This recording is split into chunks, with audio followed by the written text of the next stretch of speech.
Welcome to another mini episode of Project Geekology. I am one of your hosts, Anthony, and I know that the last episode that came out was a mini episode, but it was covering my time at Florida SuperCon.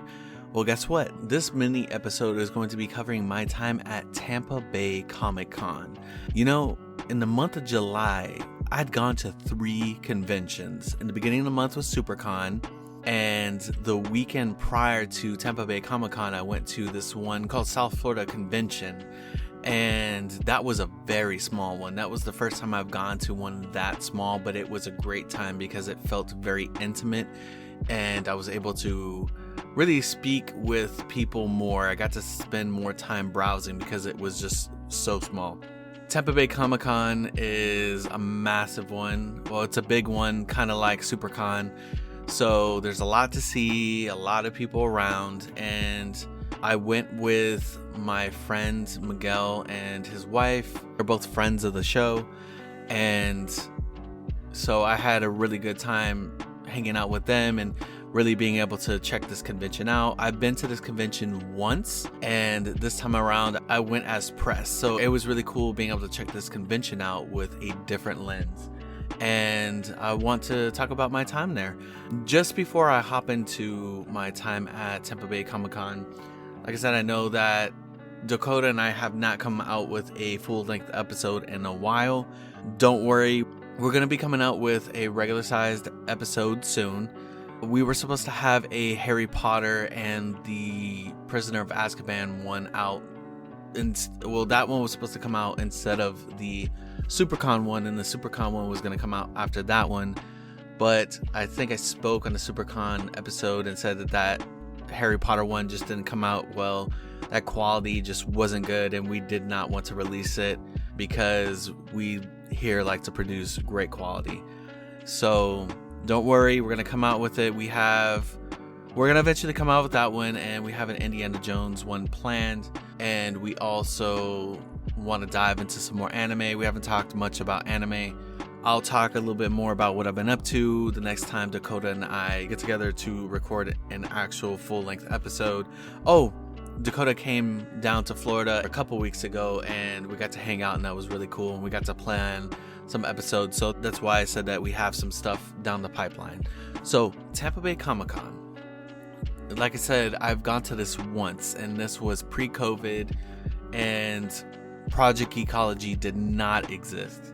What I want to talk about is the area around the convention center. Very beautiful. The convention center is right next to the water, and it's just a beautiful sight. The line on Saturday, that's when we arrived. We went Saturday and Sunday, so we had to stand in line to get our passes, and it was super humid, just super hot. We were sweating all the way up to the point that we finally got inside, but it was still a beautiful sight. The convention center is kind of low key. It doesn't look like a convention center until you actually get inside of it. And the parking, believe it or not, was not the worst. I felt like there was a lot of options to park from, and those options were not that far from the convention center, so I feel like the parking spots were really well placed around the convention center, so it did not feel like a pain. Kind of like the SuperCon parking is a bit of a pain. The actual convention center, when you get inside, it's a very pretty convention center. So the first floor, when it's kind of underneath where the exhibition hall is, the exhibition hall is like floors 2 and 3. So that first floor is where all the panels and like the ballrooms and stuff are. And so that's where you would go whenever there was, any event that was going on that you wanted to go to. That's where you would be going to. The main exhibition floor was I felt like it was a really good size. And even with Saturday and how packed it was, I didn't feel like a sardine packed into a can. I mean, sure, there was areas that were a bit more congested than others, but it just didn't feel as bad as maybe SuperCon or especially Otaku Fest. Otaku Fest, I feel like, has outgrown the Miami Airport Convention Center, but the Tampa Convention Center just felt right for the size of the convention. And I want to talk about the guest list. I didn't really meet any guests. I wanted to see a little bit more of what the convention offered and shop a little bit more than actually meeting guests. But I would be doing the convention a disservice if I did not at least talk about their guests. So the guest I did meet, and that was my friend's wife, wanting to meet the voice of Winnie the Pooh. And he did a little voice line for her, and it was awesome. His name is Jim Cummings. 3 out of the 4 hobbits were there. We were missing Elijah Wood. I think he was supposed to be there, but at the end, I guess he bowed out for whatever reason. And honestly, one of the biggest names that popped up there, for those of you who'd like to read, will know who this is, but Brandon Sanderson was there. And I thought that was awesome. I was like, oh my gosh, this guy that does, Mistborn and the whole Stormlight archive. I was super excited to see that he was there. I was like, oh my gosh. I didn't get to meet him. His line was actually pretty lengthy. That's another reason why I didn't really spend a lot of time in the lines, because I just wanted to cover as much of the convention that I could. There were some people from the show Flash there, and Grant Gustin was there, Daniel Panabaker was there, Carlos Valdez was there. So I know that some of you who are fans of The Flash will know those names. I thought that was really cool that they were there.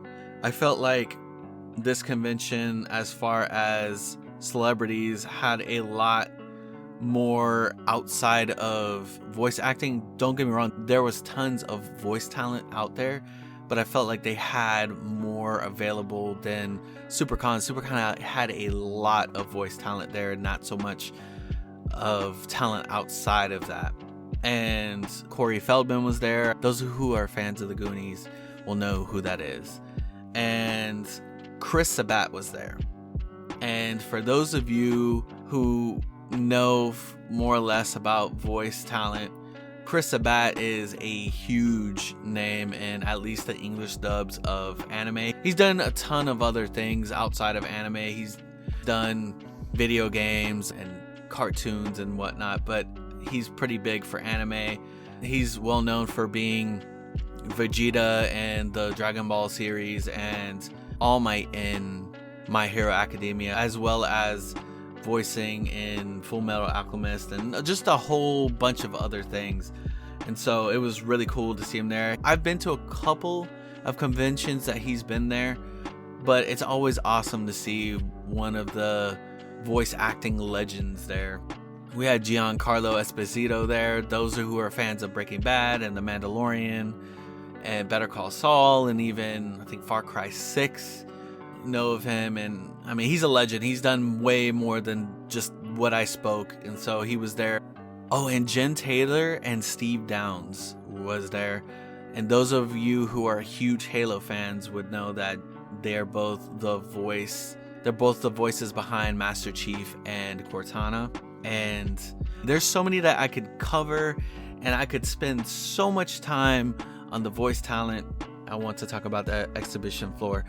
I think that the layout was really good. The shops, I liked that they had Artist Alley smack dab in the middle, and it kind of made the flow of things a little weird when you got to the middle part where, say that you were walking up and down the aisles and you kind of had to walk around some parts when you were in the area where the Artist Alley was. I liked that they wanted to have Artist Alley kind of there, because I've been to too many conventions where Artist Alley is just tucked away to the side, or even like just in another part of the convention floor. I've been to conventions where the Artist Alley was like on a whole other floor. I think it was New York Comic Con in 2018. I went to New York Comic Con. We had spoken about this before, but their Artist Alley was like in the basement of the Javits Center. I was like, what? I mean, I get it. it's a bigger convention and they need that main show floor for a lot of the main stuff. But it was my first time being in a massive convention like that. So it was a little weird for me to see all the artists kind of tucked away in the bottom. And I mean, honestly, I think that the artists are some of the more important aspects of a convention because they're us, they are us trying to take our passion and do something about it, the things that we love. So I thought that it was great that Tampa Bay Comic-Con didn't have them tucked away or in a whole other bottom floor, because I mean, when you want to do your shopping, you don't want to have to be like, oh, I have to go down here to go get some art if I want. You want to get all your shopping done in one area. And I mean, Artist Alley, a lot of artwork that I do have is from Artist Alleys, so I really applaud that. But yeah, I really liked the layout. I didn't feel like everything was pushed together. I've been to conventions where the layout had the like walking lanes a little bit on the narrow side, and that was really felt on Saturdays. Saturdays are the days that really test the limits of a convention and whether or not maybe they should move on to another convention center or kind of rethink their layout, and I really think that the layout was really good. And yeah, so I want to talk a little bit about the other offerings that they had there. Not too much in the panel stuff, but they did have some panel stuff. I believe they had some viewing rooms. I always, every once in a while when I go to a convention, I like to kick it back and rest my legs and go to like maybe an anime viewing room. And if I remember correctly, I do believe they did have some viewing rooms. But yeah, there was they had Q&As and autograph signings. They had this like larger room that was more geared to those who were into card gaming, and they had D&D rooms, and they had rooms for video games and stuff. So I mean, if stuff like that interests you and that's what you're looking for in conventions, you want to get out there, you want to connect with people who are into tabletops, into card games, this is no different. If you're around this area, or if you plan on going to Tampa Bay Comic-Con, I would suggest it. I really do suggest this convention. I think it was a great time. I've had fun. I had a blast with my friends. I always love digging and finding something that really interests me for a really good price. I bought some comics. There was this really, really cool guy in Artist Alley that he made Harry Potter wands, but the way that he chose which wands were good for you were based on birthday, the month and the day, and your eye color. And I thought that was really cool. It was like a whole setup, and it looked like a little mini Ollivanders. And so, just when I thought I've seen everything in a convention, I always get surprised, and this was no different. So I know that I keep on kind of rambling a little bit, so we're gonna end this here. I give this convention a 2 thumbs up. I think that the area is beautiful, and I think that it has a lot to offer. I can see why it got so packed out on Saturday, and there was a good sizable crowd on Sunday. I wasn't there on Friday. I could not make Friday, which I kind of wish that I could have, because then I wouldn't have had to suffer that Saturday line for the passes. But nonetheless, I hope to maybe go again next year. Again, maybe as press. I'd love to be able to cover any new things they add. So, like I said, thumbs up for this convention. If you want to check out a new convention and you're in the area, say you're new to Florida, you're new to Tampa, and you're looking for, that nerd connection, that convention, and you just haven't heard about it yet, go to this one. I think you would enjoy it. I enjoyed my time. Like I said, I'm from South Florida, so I made the trip up to hang out with all the cool people that were in the area. It was safe, and there just wasn't any I didn't witness any craziness, so like I said, I recommend it. Thank you for listening to this mini episode of Project Geekology. If you enjoy this podcast, give us a follow on Twitter. It's at pgeekology, or on Instagram, and that's at Project Geekology. We will have the links in the show notes, so if you don't want to go and type it out, go click on the links. And if you enjoy this podcast and your podcast listening platform allows for reviews, please give us that nice, juicy, fat 5-star review. It really, really does help us out. I appreciate all of you who have gone out and have shared our podcast and have reviewed our podcast and have stuck with us even when we have been super inconsistent, but we love making these episodes for you all, and we hope that you continue to stick around while we continue to improve, while we continue to grow. Dakota and I are actually working on upgrading our sound setup, so hopefully in the near future the sound quality of our podcast is upgraded. So I hope you all have a great week, and we will be coming out with another episode soon. Thank you. Bye.